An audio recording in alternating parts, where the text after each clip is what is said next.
भाजपचे आमदार सुरेश धस यांनी धनंजय मुंडेंवर पुन्हा केले गंभीर आरोप. कृषी विभागातील घोटाळ्याचं रेट कार्डच दाखवलं. कृषी मंत्री माणिकराव कोकाटेंना जामीन मंजूर. कोर्टाकडून तात्पुरता दिलासा. कागदपत्रांमध्ये फेरफार प्रकरणी कोकाटे आणि त्यांच्या भावाला 2 वर्षांची शिक्षा आणि प्रत्येकी 50,000चा दंड. देवेंद्र फडणवीसांचा पुन्हा एकदा एकनाथ शिंदेंना धक्का. 900 कोटींच्या प्रकल्पावरनं शिवसेना आणि भाजपमध्ये जुंपण्याची शक्यता. शिंदेंनी मंजुरी दिलेल्या सिडकोच्या प्रकल्पाची चौकशी करा. मुख्यमंत्री सचिवालयाकडून चौकशीचे आदेश.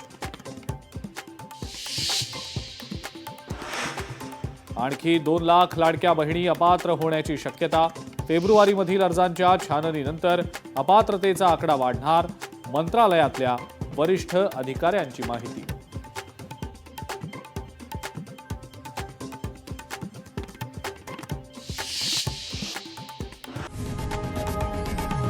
लोकशाही मराठी ऐका, पहा, जागरूक रहा.